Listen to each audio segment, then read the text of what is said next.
Hey guys, welcome to part 3 where we cover our last day in Vegas. I'm also going to give you some tips on how to beat the casino by using gambling coupons.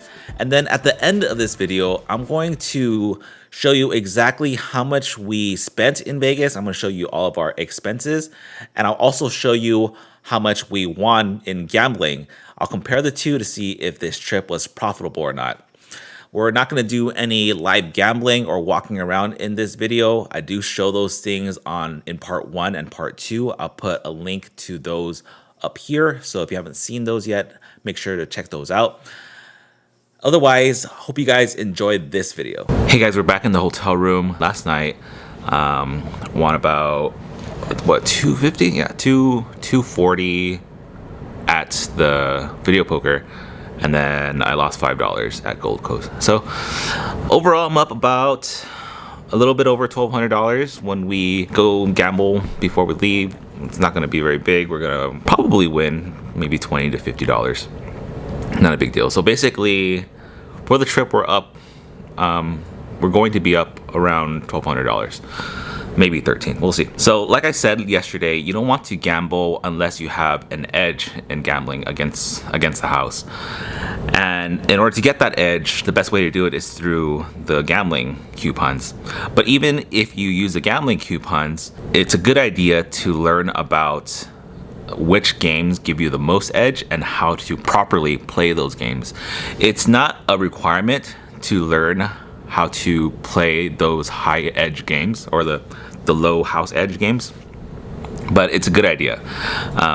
You don't have to in order to actually win, but if you want the highest return possible, then you have to learn those games. And those games for table games is Blackjack, and then for slot machines, it's video poker. The best website that I found for learning those games and learning the proper strategy for those games is the Wizard of Odds, wizardofodds.com. I'll put a link in the description below. There you can learn about blackjack and video poker. Now, after you learn those games, it doesn't mean that you should actually go out and play those games without coupons. You still need a gambling coupon in conjunction with knowledge of those games in order to make the highest return possible. I think it's important to emphasize that you play only with the gambling coupon. I think I've said it a couple times already, but you just play the bet that the gambling coupon tells you to play, and then after you don't have a gambling coupon anymore, you just leave.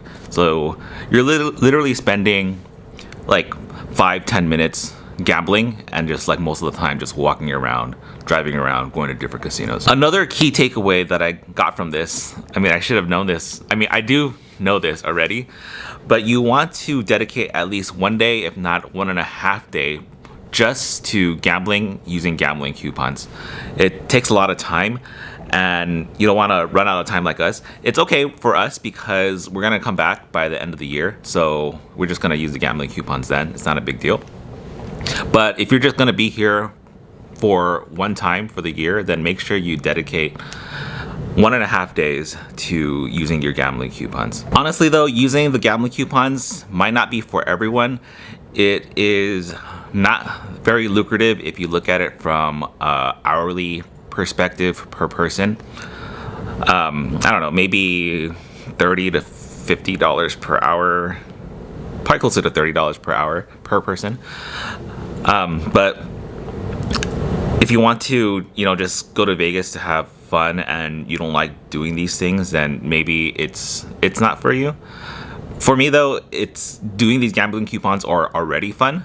So it's not something that I feel that is taking away from Vegas. There's just something cool about taking money from casinos. So that's why it's fun for me. And you still get to walk around and experience Vegas. So if that's something that you're interested in, then I would recommend definitely using gambling coupons when you come to Vegas. All right, we're gonna head out now. The next time you see me, I will be at home. All right, we're back home. So We didn't film our last day of gambling because we wanted to make sure that we got home at a decent time. We didn't want to worry too much about filming, but what I wanted to do is just give a recap of what happened during our last day of gambling. On our last day of gambling, we went to 3 casinos.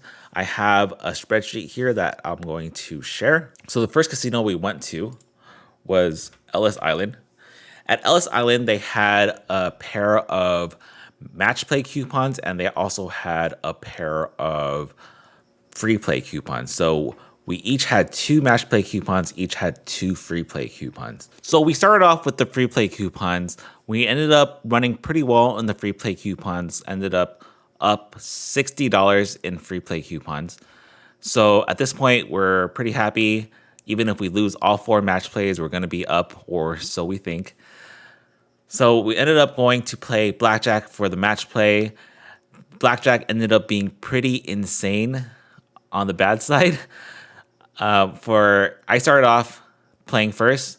My first hand, I don't remember what I was dealt, but I remember that I lost. The second hand, I was dealt 20, and dealer gets 21. So now it's Teresa's turn to play, and she's also dealt a 20 on her first hand. Dealer deals herself 21.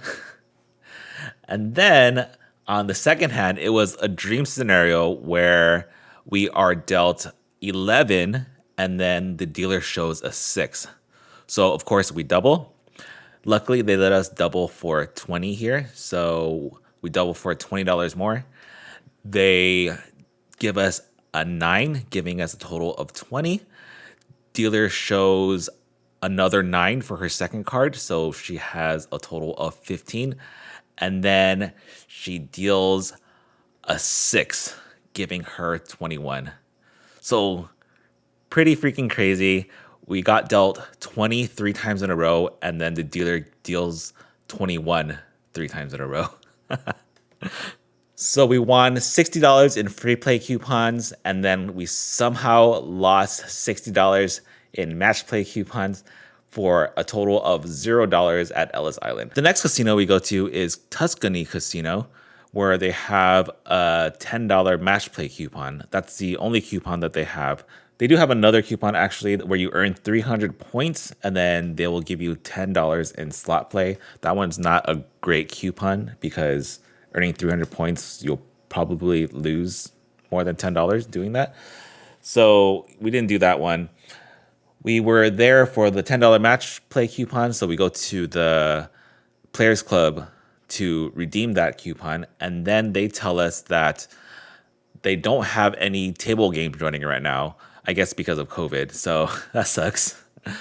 Luckily, we've never been there before, so we asked if they have any new player promotion, which they did. The new player promotion for them is you get a random amount of free play, I think between $10 and $100 or something. So I end up getting, I think like $10. Teresa ends up getting, I think like $20 or something. And we played through the free play coupon, ended up winning $25. The next casino we go to is called Silver Sevens Casino. There they had a coupon where you get paid 2 to 1 for a natural blackjack. This coupon is not that great, but it is worth a little bit more to me because I know how to card count. I'm not a great card counter. I think I'm probably about break even or maybe slightly profitable while card counting. So I decided to give this coupon a chance. We've also never visited this casino before, so I was hoping that they had some type of new player promotion. So we go there, and unfortunately, they did not have a new player promotion. They kind of did. It was something like you play through $200 or something, and then they give you $10 of free play. So it wasn't that great. I decided to skip that promotion. So we just ended up playing Blackjack. In Blackjack, I go first. I buy in for $100, ended up running it up to about $170. Then I get dealt a natural blackjack. I only bet $10 there, so I get paid 2 to 1. So now I'm up around $90.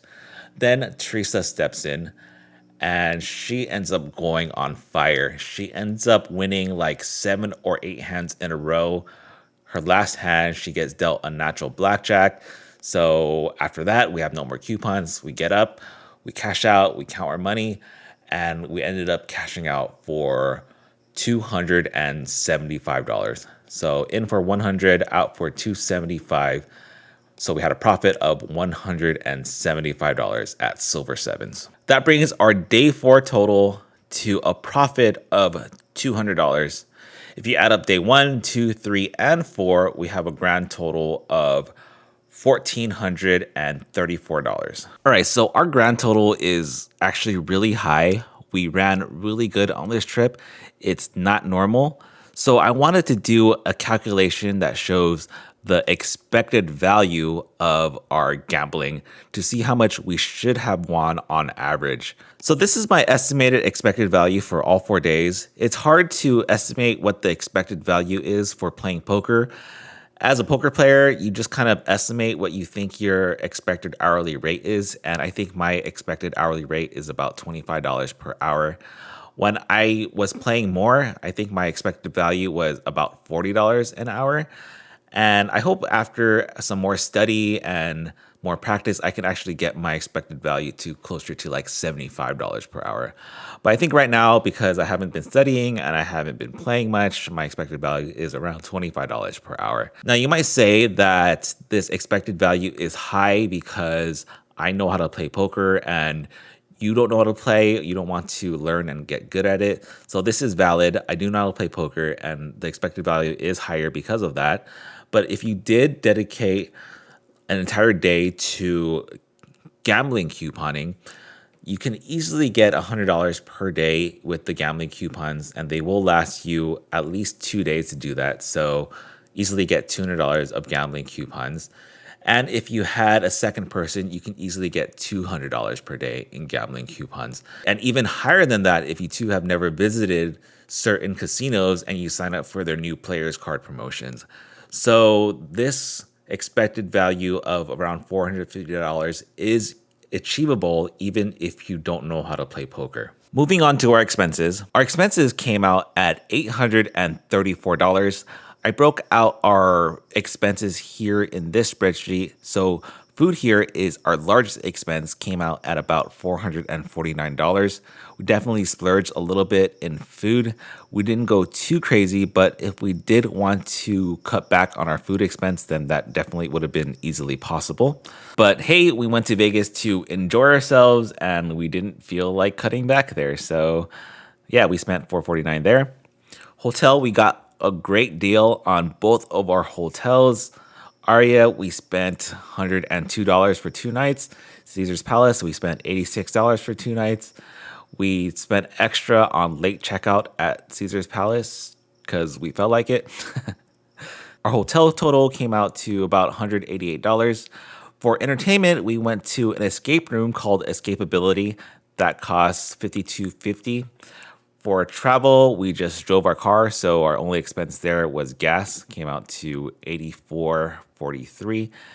And then our last expense is cash tips that we spent on valet, on hotel staff, the front desk, things like that. And that came out to, I estimated $60.